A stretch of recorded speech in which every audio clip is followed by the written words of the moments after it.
Hi, I'm Georgette, and welcome to the Medical Mama podcast. I am so excited you're here. This is our first episode, and thank you for finding us.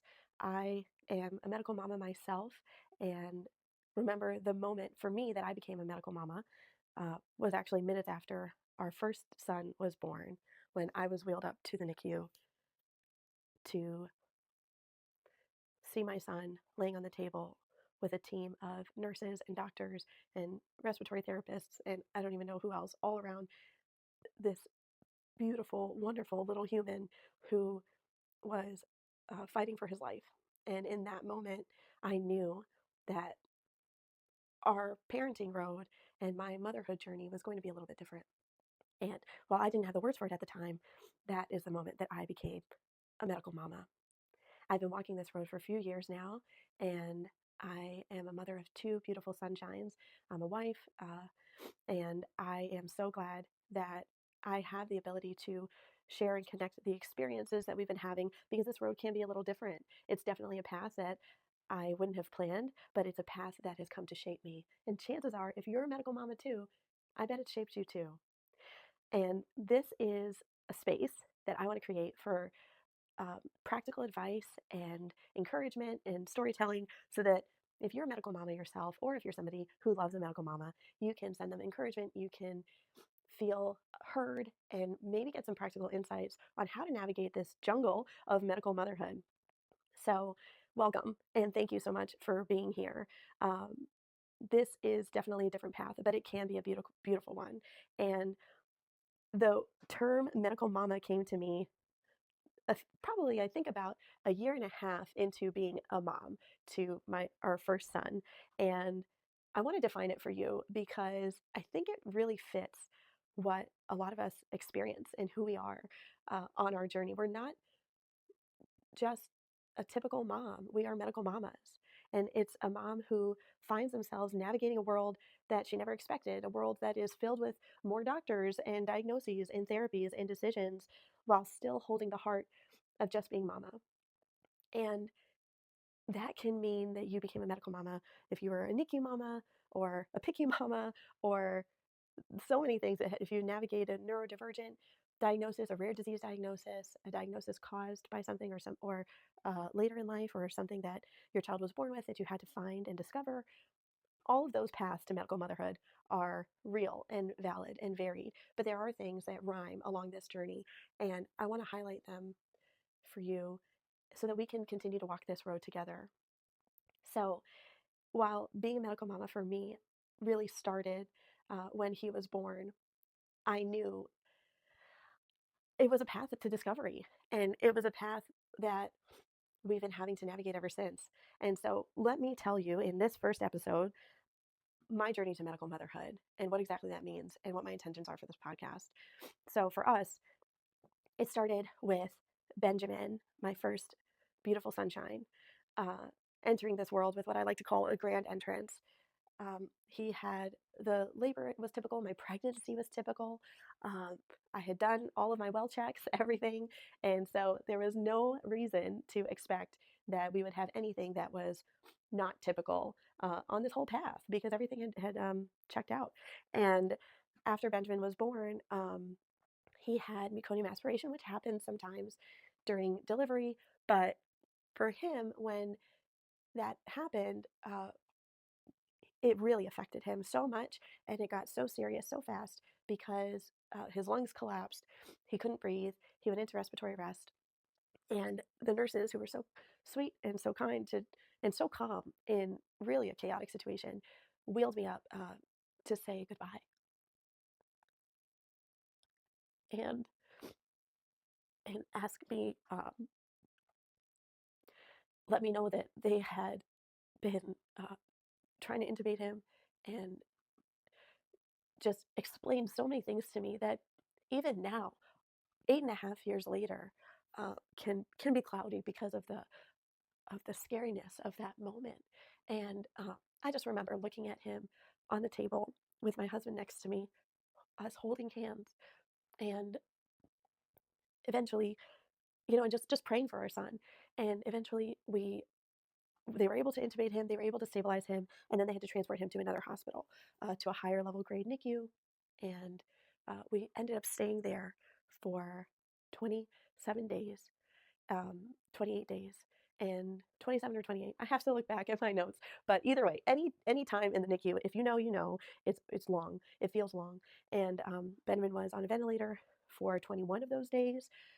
He We were able to be discharged after our time in the NICU without any extra complicated devices to bring home to stabilize him, which we were very lucky that he was able to stabilize.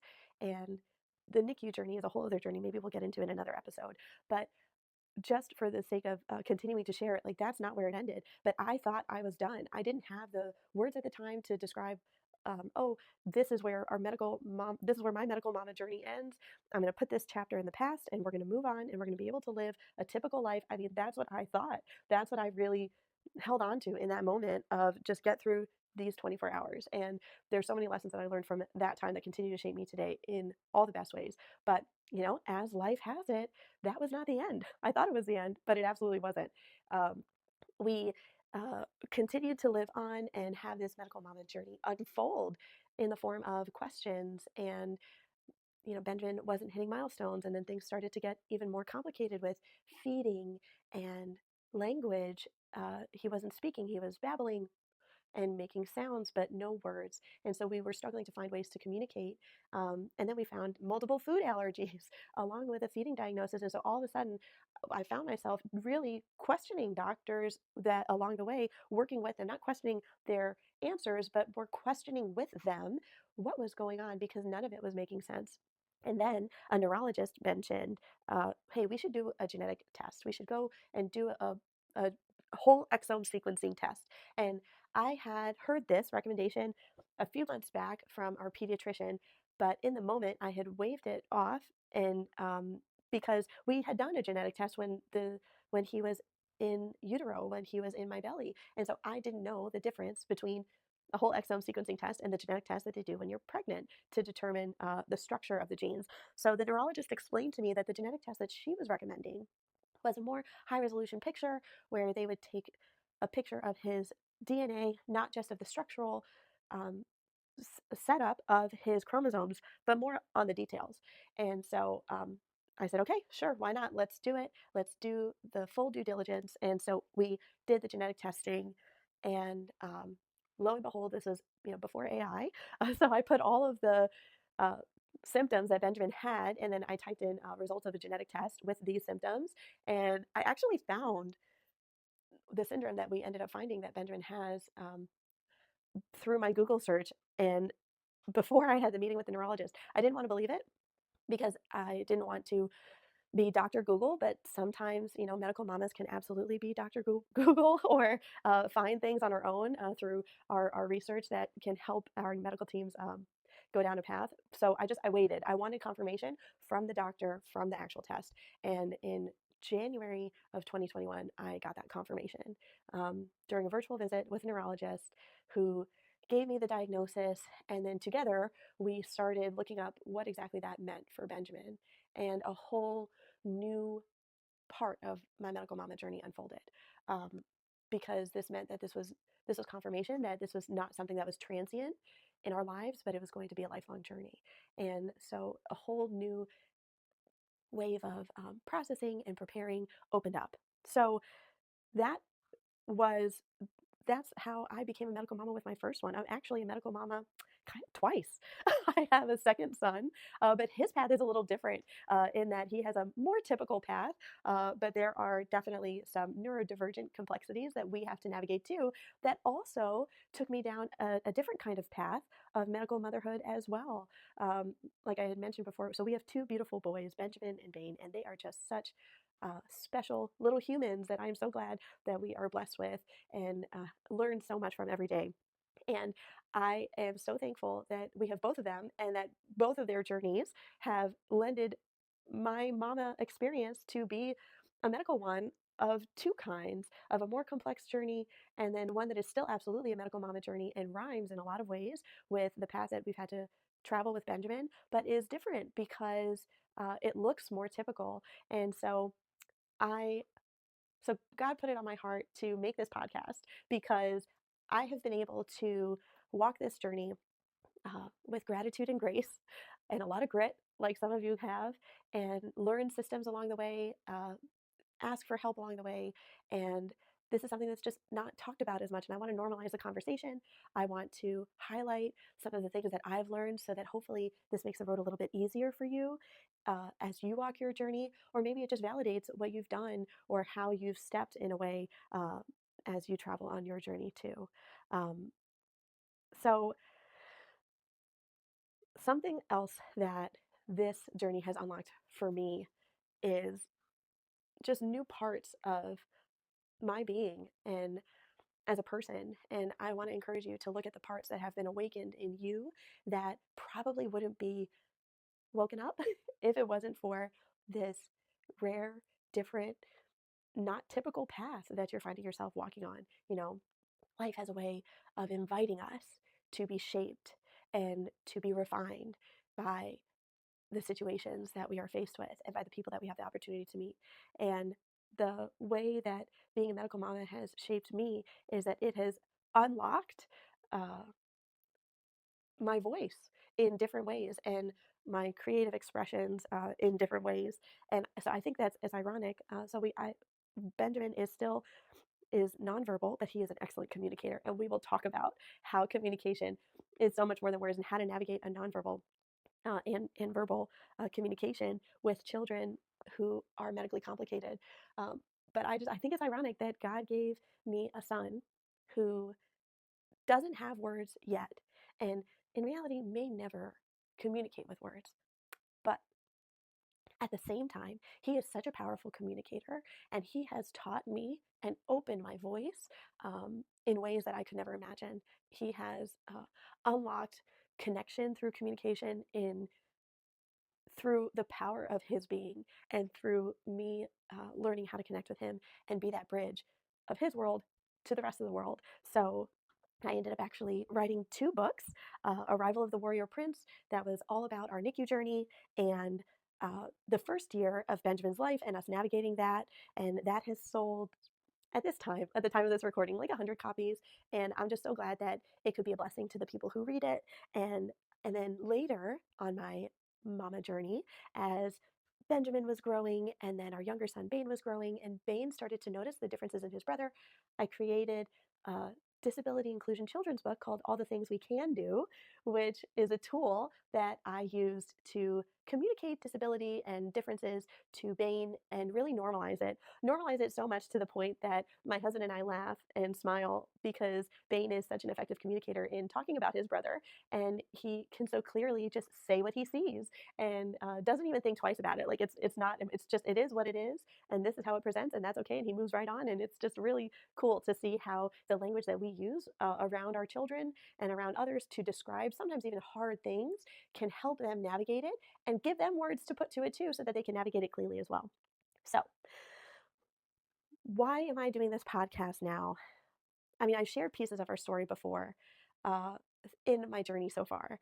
When Benjamin was born, I would post on Facebook every day, sometimes multiple times a day, because quite frankly, I just didn't know what else to do to ask for prayers, and we needed them so desperately. And so I would post updates and share there, and then I also updated the books page, Arrival of the Warrior Prince, with updates as Benjamin has continued to grow, and then also through books and other ways and speaking engagements. But I wanted to create a space where I could speak directly and clearly about the totality of this journey. And I could speak directly to other moms like me and people who love them who are walking the same road or a similar looking road, because I've learned that this journey is a lot less lonely than we can have it feel like. And a lot of moms travel this road and feel overwhelmed and just don't know what to do and don't know where to go, and they think that they're all by themselves and that nobody else is walking this, because it can feel like that because it's complicated and confusing, and sometimes even the people that are closest in your life may not understand it. So it's ironic that I have a son who needs help with communication, because I love to communicate and put things to words. And so on this journey, I want to make this podcast and these episodes bite-sized encouragements, things that you can listen to, just so that you know that you're not alone, and share my part of the journey along the way, because I have gotten to experience a whole spectrum of medical motherhood, from very complicated, severe, lifelong, hard, hard journey, all to a more typical looking, still hard, but less complicated, quote unquote. Everything can be complicated depending on how you look at it. But I've gotten to experience the spectrum of medical motherhood so far. And I've created some systems and processes and things along the way that I want to be able to share. And I hope that you find value out of it too.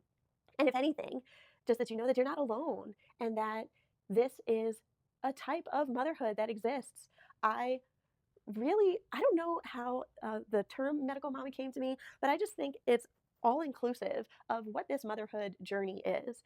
It is a motherhood journey, and it is still just filled with so much heart and so much warmth, and everything that you dream a motherhood journey would be. It's filled with all of that.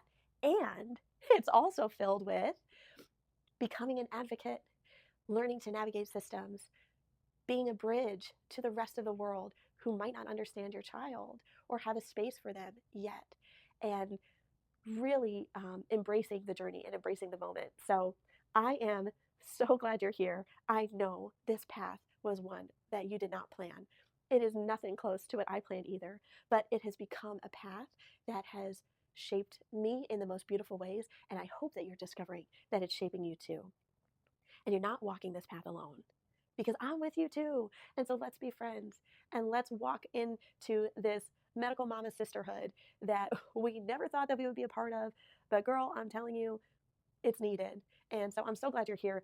Thanks for riding with me along this journey. And I hope you keep tuning in to the stories that I'll share.